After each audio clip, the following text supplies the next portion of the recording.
नमस्कार विद्यार्थी मित्रांनो, माझं नाव प्रशांत सोनुने आणि स्वागत आहे तुमचं माझं YouTube channel IT instructor Prashant वरती. बघा, आता एकदा 6 तारखेपासून तर 10 जुलैपर्यंत म्हणजे 6 ते 10 जुलै या दरम्यान आपली प्रॅक्टिकल एक्झाम होणार आहे. त्यापैकी 6 जुलै, 7 जुलै आणि 8 जुलै ही फर्स्ट इयरची प्रॅक्टिकल एक्झाम आणि 9 आणि 10 जुलैला सेकंड इयरची प्रॅक्टिकल एक्झाम होणार आहे. मग या प्रॅक्टिकल एक्झाम दरम्यान नेमकं प्रॅक्टिकल एक्झाम मध्ये क्वेश्चन कशा प्रकारचे विचारतात? बघा, आपण काय केलं होतं, एक सीबीटी एक्झाम मध्ये सीबीटी एक्झामचा पॅटर्न कसा असतो, सीबीटी एक्झाम मध्ये पास होण्यासाठी तुम्हाला किती मार्क्स लागतात यावरती एक व्हिडिओ बनवला होता.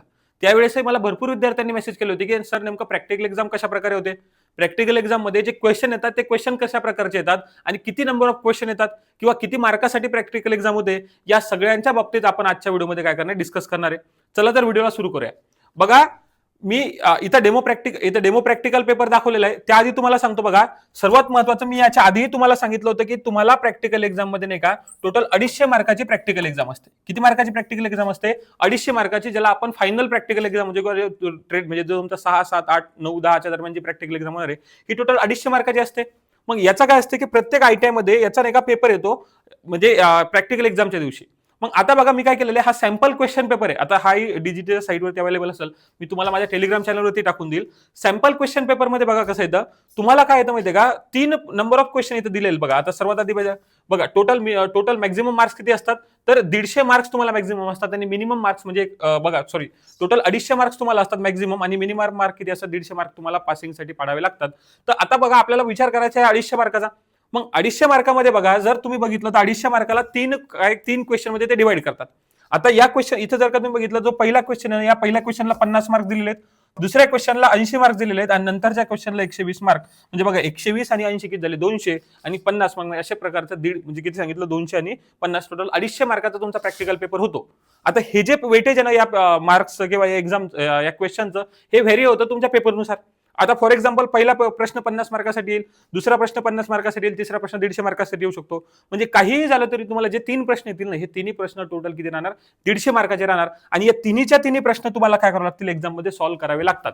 मग आता फक्त 1 किंवा 2 क्वेश्चन सॉल्व्ह करून जमत नाही, तिन्ही बघा, या तिन्ही क्वेश्चन्स आणि सोबत तिन्ही आन्सर तुम्हाला बुक मध्ये लावावे लागतात. आता मग लिहायचं काय, बघा, जर तुम्ही, मी एक्झाम्पल सांगतो, पहिल्याच प्रश्न बघा, measure the electrical parameter using the tong tester. म्हणजे टॉंग टेस्टरच्या सहाय्यानं जे थ्री फेज आपला सर्किट आहे, त्या सर्किट मधलं काय करायचं, सपोज आता पहिलं प्रॅक्टिकल असं आहे की 3 फेजची काय मोजायची, जे पॅरामीटर जसं फ्रिक्वेन्सी असेल, व्होल्टेज असेल, करंट असेल, हे मेजर करायचं. मग जसं तुमचं एखादं प्रॅक्टिकल लिहिता, तुम्ही सुरुवातीला बघा, सुरुवातीला ऑब्जेक्टिव्ह लिहिता, नंतर लिस्ट ऑफ इक्विपमेंट कोणकोणते लागतात आपल्याला, नंतर त्याची प्रोसिजर वगैरे लिहितो. तर यांनी दिलेले बघा, याच्यामध्ये सब पॉईंट काय, लिस्ट रिक्वायरमेंट टूल, म्हणजे टूल्स अँड इन्स्ट्रुमेंट कोणकोणते लागणार ते लिस्ट बनवायचे. नंतर बी पॉईंट काय, मेजर द एसी व्होल्टेज, म्हणजे हे काय मेजरमेंटचा पार्ट झाला. आणि त्याच्यानंतर झाला measure the AC current, frequency and other measurable parameter. म्हणजे पहिले त्यात व्होल्टेज मोजायचं आणि नंतर दुसऱ्या करंट आणि फ्रिक्वेन्सी मोजायची. म्हणजे असे या पहिल्या क्वेश्चनला 3 सब क्वेश्चन मध्ये यांनी काय केलं, कॅटेगराईज केलेलं आहे. तर हे जे आहेत ना, हे तुम्हाला प्रॅक्टिकल एक्झामचा पेपर भेटतो तुम्हाला, जे आपण बोर्डामध्ये पाहिजे पेपर भेटत तसा पेपर भेटतो. त्या पेपरवरती प्रॅक्टिकल नंबर 1 आणि टाकून आपल्याला हे 3 काय करावं लागतात, तिन्ही गोष्टी याच्यात लिहावं लागतात. बघा, इथं काय, इन्स्ट्रुमेंटची लिस्ट लिहायची, नंतर जे मेजर करता तुम्ही, त्या मेजर केल्यानंतर ज्या तुमच्या रिडिंग येणार आहेत, त्या रिडिंग सुद्धा काय करायचं, त्याच्यामध्ये त्या नोटबुक म्हणजे त्या पेपरमध्ये तुम्हाला काय करतात, लिहावं लागतात. मग याला त्यांनी मार्क दिले बघा, लिस्टला 10 मार्क दिले, नंतर मेजर म्हणजे एसी व्होल्टेज मेजर केलं त्याला 15 मार्क दिले आणि नंतर बघा करंट आणि फ्रिक्वेन्सी मेजर केला 25 मार्क. बघा, 25 15, 25 5 30 40 आणि हे 10 50, म्हणजे या टोटल 50 मार्काचे त्यांनी काय केले, परत इथं बायफर्केशन दिलेलं आहे. तसंच सेम त्याच पद्धतीने बघा, क्वेश्चन नंबर 2 आणि क्वेश्चन नंबर 3 असे तिन्ही क्वेश्चन आहेत. आता क्वेश्चन नंबर 3 हा 120 मार्कासाठी आहे. तर 120 मार्कासाठी काय दिलं बघा, measure current, voltage, power, energy and power factor in 3 phase system. मग 3 फेज सिस्टम तुम्हाला काय मेजर करायचं, करंट मेजर करायचा, व्होल्टेज मेजर करायचं, पॉवर मेजर करायची, एनर्जी मेजर करायची आणि पॉवर फॅक्टर मेजर करायचा.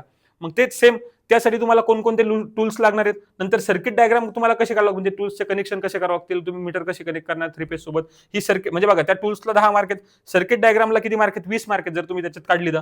नंतर बघा, मेजर द करंट व्होल्टेज, ज्याही रिडिंग येणार तुमच्या, त्या रिडिंगला किती मार्क्स आहेत, 50 मार्क्स आहेत.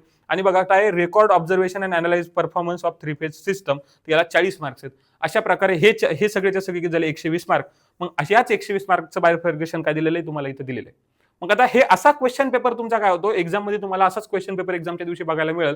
आणि याच क्वेश्चन पेपरनुसार तुम्हाला जे 3 प्रॅक्टिकल तुम्हाला येतील, ते 3 प्रॅक्टिकल तुम्हाला बुकमध्ये लिहावं लागतील. आणि त्याच्यानंतर माहितीये का, व्हायवा पण होतो. मग या व्हायवाला मार्क नाही आहेत का, तर बघा, जर इथं हे नाही का, याचं गरज तुम्हाला नाहीये. जो इव्हॅल्युएशन क्रायटेरिया असतो ना, म्हणजे जेही शिक्षक किंवा जे इन्स्ट्रक्टर तुमचा प्रॅक्टिकल घ्यायला येणार आहेत एक्सटर्नल, ते ठरवतात की बाबा बघा objective requirement tools and instrument जसं यांनी दिलेलं आहे की या क्वेश्चन नंबर 1 मध्ये की बाय द लिस्ट टूल्स याला 10 मार्क द्या. तर मग त्या 10 मार्काला सुद्धा नाही का हे बायफर्केट करू शकतात की बाबा जर यांनी टूल्स अँड इन्स्ट्रुमेंटची लिस्ट दिली त्याला 5 मार्क देणार, नंतर प्रोसिजर लिहिली तर याला 5 मार्क, म्हणजे असे 10 मार्क झाले. मग अशा पद्धतीनं या सुद्धा म्हणजे हे जे 50 मार्क आहेत ना याला असं नाही बायफर्केट करता, ते अजून जास्त टोटली ज्याला काय बायफर्केट करू शकतात. तर बघा याच्यामध्ये जर तुम्ही बघितलं सर्वात शेवटी असतो इनिशिएटिव्ह वायवा, त्याला 3 मार्क आहेत. मग असे याला 3 मार्क झाले, दुसऱ्या क्वेश्चन मध्ये याला 4 मार्क दिले, तिसऱ्या क्वेश्चन 3 मार्क दिले. तर हे बायफर्गेशन नाही का हे चेंज होऊ शकतं अकॉर्डिंग तुमचा जो इन्स्ट्रक्टर राहील. जेही शिक्षक एक्सटर्नल एक्झामिनर जोही तुमचा येणार आहे तो या मार्काला नाही का किंवा या जे बायफर्गेशन याला थोडंफार प्लस मायनस करू शकतो. कारण मी सांगितलं आता पहिला क्वेश्चन 50 मार्काला याची गॅरंटी नसते, कधी कधी पहिला प्रश्न 80 मार्काला येईल, दुसरा 80 येईल, नंतर उरलेल्या मार्कासाठी कोणता येईल तुमचा तिसरा प्रश्न येणार. तर या पद्धतीने काय होत असतं तुमचा जोही प्रॅक्टिकलचा पेपर हा प्रॅक्टिकलचा पेपर होत असतो, हा तुम्हाला रायटिंग मध्ये लिहावा लागतो. हा पेपर ऑनलाईन होत नाही, हा पेपर ऑफलाईन जसंही तुम्ही बोर्डाचे पेपर जसे एक्झाम दिलेले त्या पद्धतीनं तुम्हाला पेपर लिहावा लागतो. नंतर बघा ही जर पीडीएफ जी आता मी तुम्हाला दाखवली ते सॅम्पल पेपर जर तुम्हाला बघायचं असेल तर माझं टेलिग्राम चॅनल आहे आयटी इन्स्ट्रक्टर प्रशांत नावानं, हा चॅनल तुम्ही जॉईन करून घ्या. याची लिंक मी खाली डिस्क्रिप्शन मध्ये सुद्धा दिलेली आहे, यावरती तुम्हाला पीडीएफ भेटून जाईल. बघा नंतर जेही विद्यार्थी आता सीबीटीची तयारी करत आहेत, सीबीटीची तयारी करताना फर्स्ट इयरचा विद्यार्थी असो किंवा सेकंड इयरचा विद्यार्थी असो, त्या सर्वांना जो कॉमन सब्जेक्ट आहे जसं एम्प्लॉयबिलिटी स्किल हा फर्स्ट इयर आणि सेकंड इयरला दोघांनाही कॉमन आहे, जसं वर्कशॉप कॅल्क्युलेशन असेल, इंजिनिअरिंग ड्रॉइंग असेल, हे सगळेच्या सगळे कॉमन सब्जेक्ट आहेत जे सर्व ट्रेडच्या विद्यार्थ्यांना आहे. आणि त्याच सर्वच्या सर्व ट्रेडच्या विद्यार्थ्यांसाठी मी बघा इथं एम्प्लॉयबिलिटी स्किल फर्स्ट इयरची एम्प्लॉयबिलिटी स्किलची प्लेलिस्ट बनवलेली आहे. नंतर सेकंड इयरचे सुद्धा जे एम्प्लॉयबिलिटी स्किलची आहेत म्हणजे एम्प्लॉयबिलिटी स्किल सेकंड इयरचा म्हणजे फर्स्ट इयर असो किंवा सेकंड इयर असो मी कोणत्याही ट्रेडचे असो, एम्प्लॉयबिलिटी स्किलचे जे मोस्ट इम्पॉर्टंट एमसीक्यू जे एक्झाममध्ये तुम्हाला विचारले जाऊ शकतात त्याबद्दल डिटेल एक्सप्लेनेशन मी माझ्या चॅनलवरती ऑलरेडी व्हिडिओ अपलोड केले, तुम्ही प्लेलिस्टमध्ये जाऊन बघू शकता. तसंच जे आयटीआय रिलेटेड अपडेट असतात की आयटीआय जसं एक्झाम प्रॅक्टिकल डेट अनाऊन्स झाली असेल किंवा काही चेंजेस झाले असतील तर हे सगळेच्या सगळे मी आयटीआय अपडेट्स नावाने एक प्लेलिस्ट माझ्या चॅनलवरती, त्याच्यामध्ये जाऊन तुम्ही चेक करू शकता. सोबत जेही इलेक्ट्रिशियन किंवा वायरमनचे विद्यार्थी असेल, स्पेशली इलेक्ट्रिशियनच्या विद्यार्थ्यांसाठी तर मी इलेक्ट्रिशियन फर्स्ट इयरचा विद्यार्थी असो किंवा सेकंड इयरचा विद्यार्थी असो, जे नेहमीची मोस्ट इम्पॉर्टंट एमसीक्यू सिरीज आहे बघा इथे इलेक्ट्रिशियन फर्स्ट इयरच्या विद्यार्थ्यांसाठी आणि इलेक्ट्रिशियन सेकंड इयरच्या विद्यार्थ्यांसाठी जे मोस्ट इम्पॉर्टंट सिरीज आहे जे की क्वेश्चन तुम्हाला एक्झाममध्ये दिसू शकतात, हे सुद्धा या चॅनलवरती मी ऑलरेडी अपलोड केलेले आहेत.